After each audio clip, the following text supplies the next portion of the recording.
प्रिय पाठकों, पिछले श्रृंखला में हमने देखा कि शांति या समझौता के विचार से धृतराष्ट्र ने हस्तिनापुर का बंटवारा तो कर दिया, लेकिन दुर्योधन को यह भी मंजूर नहीं था। जब वह इंद्रप्रस्थ की राज्यसभा में गया और वहाँ के वैभव को देखा तो फिर उसके अंदर लालच आ गया और शकुनी की सहायता से युधिष्ठिर को द्वितक्रीड़ा में आमंत्रित करके उसने न केवल इंद्रप्रस्थ को ही जीत लिया बल्कि उन पांचों भाइयों को और यहाँ तक कि द्रौपदी को भी जीत लिया और उससे अपने दासी बनाने के उद्देश्य से कहें या उसको अपमानित करने के उद्देश्य से कहें तो उसको हस्तिनापुर राज्यसभा में जबरदस्ती खींच करके बुलवाया और बातों से जो अपमान किया सो तो किया ही, उसके साथ ही साथ उसने दुशासन को उसका वस्त्रहरण करने का आदेश दिया। और वहाँ जितने भी उपस्थित गुरुजन थे या परिजन थे या सभासद से थे, भले ही मन वो नहीं चाहते थे कि ऐसा हो, लेकिन किसी में भी उसका विरोध करने का साहस किसी ने भी नहीं किया और भीष्म प्रतिज्ञा से बंधे हुए थे तो धृतराष्ट्र मोह से बंधे हुए थे। इस तरह से किसी ने भी दुर्योधन को रोका नहीं और अंततः दुशासन ने द्रौपदी का वस्त्रहरण प्रारंभ किया।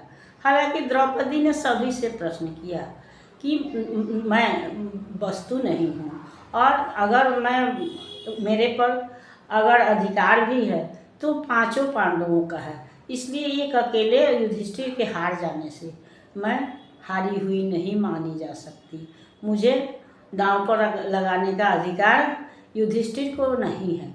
लेकिन किसी भी सभासद ने या किसी भी गुरुजन ने उसकी बातों का जवाब नहीं दिया, बल्कि सभी नतमस्तक बैठे रहे और दुर्योधन ने उसका वस्त्र साड़ी खींचना प्रारंभ किया और वह मना करती रही, तर्क देती रही, लेकिन वह अपना बचाव नहीं कर सकी। भरसक उसने बचाव का प्रयत्न किया और जब वह नहीं बच पाई, जब उसको लगा कि अब उसके लिए बचना असंभव है, तो फिर उसने इस सभा से निराश होकर, अपने पतियों से निराश होकर, राज्य परिवार से निराश होकर के भगवान कृष्ण को पुकारना प्रारंभ किया। उसको लगा कि अब कोई भी मेरा साथ नहीं देगा, कोई मेरा सहारा नहीं है, इसलिए मेरी लाज बचाने का काम अब केवल भगवान कृष्ण ही कर सकते हैं। ऐसे भी है हम जब सारे प्रयत्न करके थक जाते हैं तो ईश्वर का सहारा लेते हैं या ईश्वर को पुकारते हैं। तो द्रौपदी ने भी वही किया। वह पहले तो उसने अपने प्रश्नों से सभा को आहत की, सन्न किया। सभा उसके प्रश्नों को उचित जानते हुए भी उसका जवाब नहीं दे सकी, इसलिए सिर झुकाए बैठी रही। और तब जब उसने देखा कि हाँ कोई भी सभासद, कोई उसके पति या ससुर या जो भी हैं, कोई भी उसका साथ नहीं दे सकते हैं, तो उसने भगवान कृष्ण को पुकारना प्रारंभ किया। लाज बचाओ हे गिरधारी, अस्त्रहीन सब रथी यहाँ हैं, बने मौन महारथी यहाँ हैं, आज प्रतिज्ञा बनी हुई है स्वयं भीष्म पर भारी, लाज बचाओ हे गिरधारी। रक्षक आज बने हैं भक्षक, स्वार्थांध सारे हैं छत्रक, किंग कर्तव्य बने हुए हैं पांडव धनुआधारी, लाज बचाओ हे गिरधारी। व्यर्थ हुए सब रिश्ते नाते, पितृव्य पितामह चुप्पी साधे, वस्त्रहीन करने पर तुला है देवर दुराचारी, लाज बचाओ हे गिरधारी। आकुल आंखें बरस रही थी, धीरज खोकर तड़प रही थी, रक्षक ही भक्षक बन जाए कौन करे रखवारी, लाज बचाओ हे गिरधारी।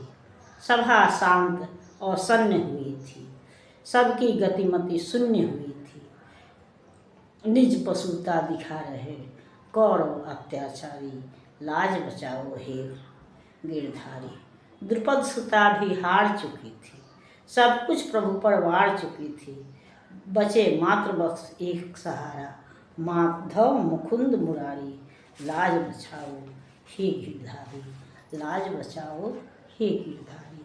तो जब द्रौपदी ने देखा कि अब इस सभा में उपस्थित कोई भी उसका साथ देने वाला नहीं है, तो उसने भगवान कृष्ण को पुकारना शुरू किया और कहा कि अब आप मेरी रक्षा कीजिए, क्योंकि यहाँ जो भी हैं पितामह हैं, पितृव्य हैं, या यानी दादा और चाचा, तो पितामह और पितृव्य हैं। उसके अलावा जितने भी ये छत्रधारी राजा जो हैं, ये सभी स्वार्थ से बंधे हुए हैं। किसी में पुरुष तो हैं, लेकिन इनमें पुरुषार्थ नहीं रह गया है। अगर पुरुषार्थ रहता तो इतने रथियों महारथियों के बीच में एक नारी का अपमान नहीं हो पाता। आज पांडव भी हार करके किंग कर्तव्य विमूढ़ बने हुए हैं। उनको अपने कर्तव्य का भान नहीं है। वो यह नहीं जानते हैं कि नारी का रक्षा, और नारी का रक्षा तो राजा पर होता ही है, इसके अलावा पत्नी की रक्षा का भार उसके पति पर होता है। तो किसी तरह से वह रक्षा की अधिकारिणी है, लेकिन ये पांचों पांडव भी कुछ नहीं कर पा रहे हैं। और दूसरी बात होती है कि हमको दूसरों से लड़ना तो आसान होता है, लेकिन घर की लड़ाई में जीतना मुश्किल होता है। और वही बात द्रौपदी कहती है कि जब अपने ही रक्षक ही भक्षक बन जाए। दुर्योधन भी कोई और नहीं था, बल्कि उसका चचेरा देवर था। तो लेकिन आज उसने रक्षा के बदले उसके अपमान का प्रयास किया है, या उसका अपमान कर रहा है। तो जब अपने ही धोखा दें, रक्षक ही भक्षक बन जाए, तो फिर उसको कौन बचाएगा? तब तो केवल एकमात्र ईश्वर का ही सहारा है। और ऐसा कहते हुए जो द्रौपदी जो है वो ईश्वर को दीन भाव से भगवान कृष्ण को पुकारने लगी, क्योंकि अब तो एकमात्र ईश्वर का ही सहारा रह गया था। और हम यह भी जानते हैं कि जब हम आर्तनाद से चारों तरफ से निराश होकर के जब हम ईश्वर की पुकार करते हैं, ईश्वर को याद करते हैं, तो हमें किसी न किसी में ईश्वर सहारा दे ही देता है। और यही बात जो है वह द्रौपदी के साथ भी हुई कि भगवान कृष्ण स्वयं आए या नहीं आए, लेकिन उन्होंने साड़ी को इतना लंबा कर दिया कि दुशासन साड़ी खींचते खींचते हार गया, लेकिन यह साड़ी जो है उससे नहीं खुली। और तब इसको भगवान की महिमा मान करके वहाँ जितने भी सभासद थे उन सबों ने ईश्वर को प्रणाम किया, और द्रौपदी भी भगवान की महिमा जानकर अंदर की व्यथा से या श्रद्धा से रो पड़ी, और भीम जो है वह क्रोध में उबल पड़ा। इस पर हम अगली श्रृंखला में विचार करेंगे। तब तक यह श्रृंखला आपको पसंद आती है तो इसको लाइक कीजिए, सब्सक्राइब कीजिए। मिलते हैं अगली श्रृंखला में, तब तक के लिए धन्यवाद।